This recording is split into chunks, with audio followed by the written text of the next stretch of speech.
ಕುದಿಯುವ ನೀರಿನಲ್ಲಿ ನೆರಳು ಹೇಗೆ ಕಾಣಿಸುವುದಿಲ್ಲವೋ ಅದೇ ರೀತಿ ತೊಂದರೆಗೆ ಒಳಗಾದ ಮನಸ್ಸಿನಲ್ಲಿ ಪರಿಹಾರಗಳು ಗೋಚರಿಸುವುದಿಲ್ಲ. ಶಾಂತವಾಗಿ ನೋಡಿ, ಎಲ್ಲ ಸಮಸ್ಯೆಗಳಿಗೂ ಪರಿಹಾರಗಳು ಕಂಡುಬರುತ್ತವೆ. ಜೀವನದಲ್ಲಿ ಸಾವಿರಾರು ಯುದ್ಧಗಳನ್ನು ಗೆಲ್ಲುವುದಕ್ಕಿಂತ ನಿಮ್ಮನ್ನು ಜಯಿಸುವುದು ಉತ್ತಮ.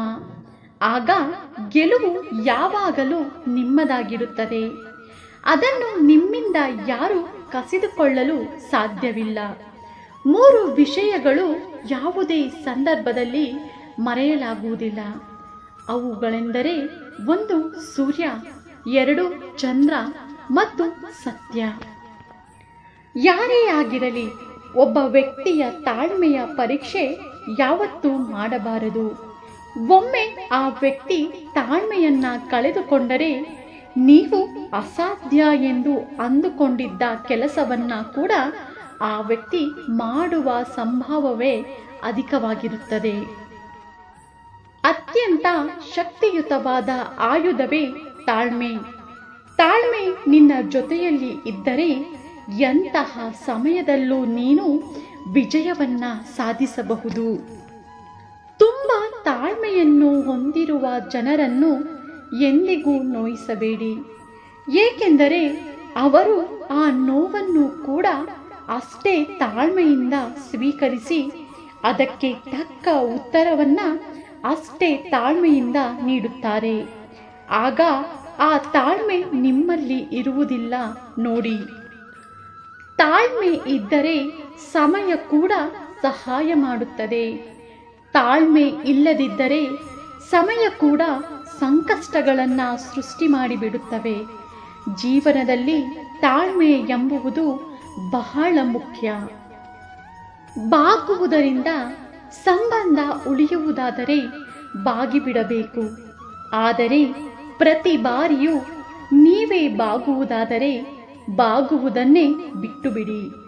ಮನುಷ್ಯ ಕಳೆದುಕೊಂಡ ಜಾಗದಲ್ಲಿ ಹುಡುಕಬೇಕು, ಸೋತ ಜಾಗದಲ್ಲೇ ಗೆಲ್ಲಬೇಕು, ಅವಮಾನಿಸಿದ ಜಾಗದಲ್ಲೇ ಬೆಳೆಯಬೇಕು. ಅಷ್ಟೇ ಅಲ್ಲ, ತಿರಸ್ಕರಿಸಿದವರಿಂದಲೇ ಪುರಸ್ಕಾರವನ್ನ ಪಡೆಯಬೇಕು. ವಿಷಯಗಳನ್ನ ಸರಿಯಾಗಿ ತಿಳಿಯದೆ ಕೇವಲವಾಗಿ ಯಾರ ಬಗ್ಗೆಯೂ ಮಾತನಾಡಬಾರದು.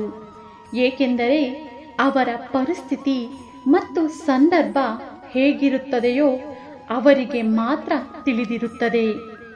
ನಿಮ್ಮ ಒಳ್ಳೆಯತನವನ್ನ ಸಾಬೀತುಪಡಿಸಲು ನೀವು ಪ್ರಯತ್ನಿಸಬೇಡಿ.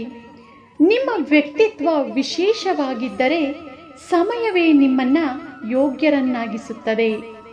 ಒಬ್ಬ ವ್ಯಕ್ತಿಯ ಮಾತಿನಿಂದ ನಿಮಗೆ ನೋವಾದಾಗ ನೀವು ಯಾವತ್ತೂ 2 ರೀತಿಯಲ್ಲಿ ಯೋಚನೆ ಮಾಡಬೇಕು. ಒಂದು, ವ್ಯಕ್ತಿ ಮುಖ್ಯವೋ ಅಥವಾ ಮಾತು ಮುಖ್ಯವೋ ಎಂದು. ಸ್ನೇಹಿತರೆ, ಜೀವನದಲ್ಲಿ ನೀವು ಎಷ್ಟೇ ಒಳ್ಳೆಯವರಾಗಿದ್ದರೂ ನೋಡುವವರ ದೃಷ್ಟಿ ಸರಿ ಇಲ್ಲ ಅಂದರೆ ನೀವು ಮಾಡಿದ್ದೆಲ್ಲ ತಪ್ಪು ಆಗಿರುತ್ತದೆ. ಜನ ನಿಮ್ಮನ್ನ ಎಷ್ಟು ತುಳಿದರೂ ಪರವಾಗಿಲ್ಲ, ಆ ಭಗವಂತ ಸದಾ ನಿಮ್ಮನ್ನ ಮೇಲೆ ಎತ್ತಲು ಸಿದ್ಧನಿರುತ್ತಾನೆ. ಈ ವಿಡಿಯೋ ನೋಡಿದ್ದಕ್ಕಾಗಿ ಧನ್ಯವಾದಗಳು. ಈ ವಿಡಿಯೋ ನಿಮಗೆ ಇಷ್ಟ ಆಗಿದ್ದರೆ ದಯವಿಟ್ಟು ನನ್ನ ಚಾನಲ್ನ ಸಬ್ಸ್ಕ್ರೈಬ್ ಮಾಡ್ಕೊಳ್ಳಿ, ಶೇರ್ ಮಾಡಿ, ಲೈಕ್ ಮಾಡಿ ಮತ್ತು ಕಮೆಂಟ್ ಮಾಡಿ. ಮತ್ತೆ ಇದೇ ರೀತಿಯ ಸ್ಫೂರ್ತಿದಾಯಕ ವಿಡಿಯೋಗಳೊಂದಿಗೆ ಭೇಟಿಯಾಗೋಣ. ಧನ್ಯವಾದಗಳು ಸ್ನೇಹಿತರೆ.